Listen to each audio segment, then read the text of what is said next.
Oke.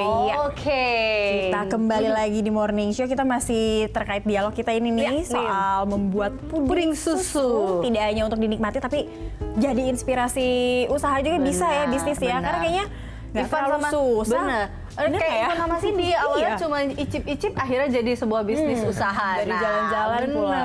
Oke, nah ini sekarang kita kayaknya mau sambil praktekin proses pembuatannya itu seperti apa sih? Nah ini karamel sudah beku. Iya, itu karamel saus. Jadi memang harus dibekukan. Emang harus dibekukan ya? Iya, awalnya sebenarnya cair. Setelah dingin dia akan jadi kental, beku kayak gitu. Habis itu baru kita proses masukin adonan pudingnya. Nah, kita pengen lihat tadi kan Elisa sempat tanya ini gimana sih biar bisa gradasi warna kayak gini. Bener.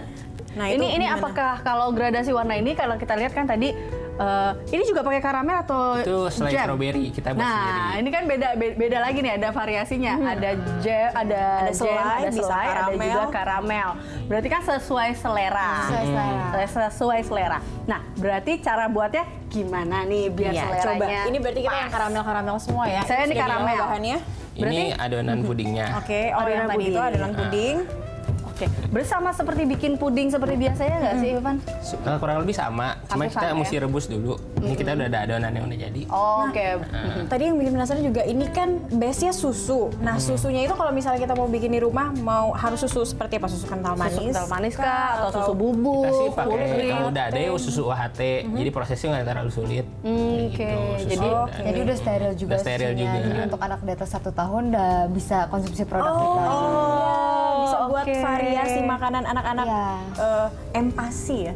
Di atas 1 tahun tapi di atas 1 tahun. Di atas 1 tahun cakap. Belum paham. Oke. Seperti apa coba bisa tunjukkan? Ini berarti memang adonannya sudah jadi ya. Itu berarti prosesnya hampir sama dengan proses pembuatan puding-puding seperti biasanya ya. Direbus dan diaduk terus-terusan dan kemudian dimasukkan ke dalam botol. Setelah karamelnya membeku.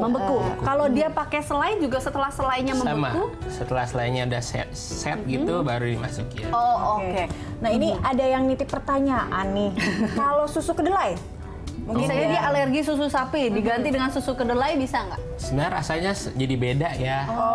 Lebih nggak gurih kayaknya sih. Udah pernah coba sih waktu itu, jadi dari susu soya, tapi rasanya nggak segurih kalau pakai susu sapi. Oke, kembali lagi ke rasa, kembali lagi ke selera. Nah, pemirsa, itu lagi mungkin karena kalau dilihat ini mudah, bisa dicoba yang satu pakai full cream, mungkin yang satu dengan susu kedelai mana yang sesuai selera. Mana yang sesuai selera ya kan? Oke. Berarti kita sudah punya koleksi juga setelah ini. Oke, berarti setelah puding sudah jadi, lalu itu udah dijadi adonan, kemudian tinggal dimasukkan ke dalam botol. Oke. Kita buat yang milky caramel rasa originalnya. Milky caramel rasa original. Tinggal dicoba jadi isinya penuh. Kalau yang rasa yang lain itu diisi setengah dulu, tunggu dingin baru dikasih rasa layer yang kedua, layer berikutnya. Seperti misalnya seperti ini. Ya. Iya, seperti itu. Jadi satu-satu dulu ya.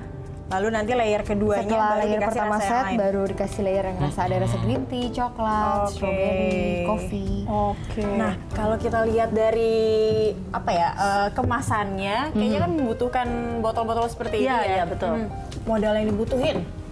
Susah juga nggak sih nyari botol-botol kecil ini? Modal awal dulu sih kita gara-gara cuma iseng-iseng jadi nggak nyampe 5 juta kita awal modalnya. Jadi kayak kita putar-putar aja. Jadi setelah beli botol sedikit, awal cuma beli 50 botol.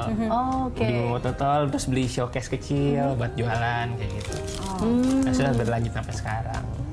Oke. Nah, ini kita lihat kan untuk kemasan, sini lagi membuat kemasannya nih. Jadi memang dipercantik ya dengan ada kertas hiasnya dan juga labelnya. Tapi kalau kita kembali lagi ke cara pembuatan susunya ini ataupun pembuatan puding ini ada nggak sih mungkin takaran-takarannya antara karamel dengan susu? Jadi ini kan kalau saya rasa pas ya, jadi tidak terlalu manis dan juga tidak terlalu tawar gitu di lidah. Nah ini ada takaran ya? Mungkin karamelnya 1 banding berapa dengan susunya? Untuk karamel sih kita biasanya pakai 1 sendok makan sih ini. 1 sendok makan. Jadi kita udah coba. Dengan itu udah pas manisnya. Takaran manisnya sudah pas. Kalau untuk ukuran adonan pudingnya, pudingnya ini 100 ml. 100 ml. Oke, untuk ukuran ini ya. Nah, ini total 120. Oke. Nah, ini ada ide kalau misal ini kan rasa-rasanya kayak rasa-rasa ada green tea. Mungkin kacang ijo mungkin. Sampai bunyi saya ajak denger ya. Oke. Jadi kan biar lebih sehat kan, mungkin sari kacang hijau Benar. atau mungkin rasa-rasa unsur lokal, Bener. ya. Buatan Ditambahinnya lokal. kacang merah jadi kayak bubur sumsum dong. Dulu kita pernah coba sih, kita juga ada rasa satu cookies and cream. Ya. Itu atasnya dikasih kayak Oreo crumble. Nah bisa juga itu di atasnya dikasih kayak mungkin kayak kacang hijau atau apa. Jadi kayak buat toppingnya gitu. Oh, oke. Atau dikasih biskuit-biskuit. Bisa. Oke. Ini kan kalau kita lihat sekarang juga banyak nih puding-puding susu. Kalau 2 tahun lalu mungkin puding susu bisa dianggap jarang, belum ada di Jakarta ataupun di Indonesia. Tapi kan sekarang juga udah mulai banyak deh, banyak banget yang bisnis-bisnis atau usaha-usaha puding susu, nggak di toko, nggak di Online mall, shop, online pun apalagi. juga banyak. Apa yang mungkin kiat bersaing kalian atau sehingga yang bisa menjadi satu yang membedakan puding-puding ini? Usaha ini dengan usaha Kita dengan cara quality control, mempertahankan kualitas kita dan terus inovasi sih. Jadi kembangin terus inovasi-inovasi produknya. Jadi jangan puding susu aja gitu. Misalnya kita keluarin susu tapi tetap ada unsur pudingnya. Nextnya juga kita ada rencana untuk keluarin produk baru lagi. Itu cake tapi ada pudingnya juga gitu. intinya Jadi memang konsepnya tetap puding susu puding. tapi kita mencoba untuk terus inovasi supaya customer kan nggak bosan. Nggak bosan. Oke. Berarti signature-nya itu tadi Puding. si karamel. Kalau untuk rasa Pudingnya sih, puding susunya itu. Puding susunya itu yang menjadi satu ciri khasnya ya, berarti seperti ini daripada dipegang-pegang karena kan di sini ada Dia susu pengen. dan ada pudingnya juga ya. Ini kan bisa dicoba aja ya. Boleh, silakan. Bisa nggak buka? Kalau aku bisa buka, aku yang minum. Enggak. Nah, ini juga caranya Sama atau sebenarnya sih Langsung diminum bagaimana aja. menikmatinya ya Langsung diminum aja. sesuai selera lagi ya. Seleranya aja. gimana? Eits. Ya. Jadi kita tidak hanya bisa menikmati si susunya, ada pudingnya lagi. juga. Sama juga sekarang lagi ada model-model minuman yang di dalamnya juga ada pudingnya ya. Ini bisa menjadi salah satu pilihan juga deh. Udah. Ya. Oke, ini ya. Kalau tadi kita udah lihat apa yang membedakan antara salah satu keunggulannya adalah quality control dan Quality juga control tetap ya. menjaga originalnya juga ya. sama berinovasi mengikuti selera pasar. Target kedepannya nih apa kira-kira untuk Ivan dan Cindy untuk bisnis puding susunya? Kita sih ada rencana kan selain produk baru ini, kita pengen sih kayak buka kafe, kayak kafe kecil buat kafe-kafe anak muda. Serba puding Serba susu. puding. Dessert, seperti itu. mungkin ada makan asinnya juga kayak gitu.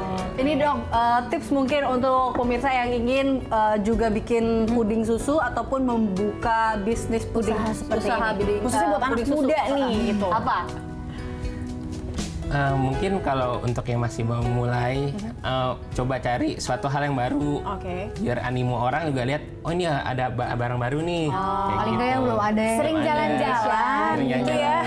Sering jalan-jalan. Cari inspirasi. Ide-ide. Oke. Sering jalan-jalan cari inspirasi, tapi langsung jadi sebuah kreasi. Betul. Jangan cuma kayak saya sama Cakri. Jangan hanya dikonsumsi ya. Jadi kan? harus Oke. juga dibuat juga ya. Jadi Iya seperti dong. itu ya. Oke, thank you. Terima kasih Thank you. Ivan sudah Ivan dan berbagi Cindy. inspirasinya buat Terima kita. kasih. Kita coba nanti di sini. Kita akan habiskan tentunya dan Merisho masih akan kembali dengan serangkaian informasi menarik lainnya pemirsa. Tetaplah bersama kami.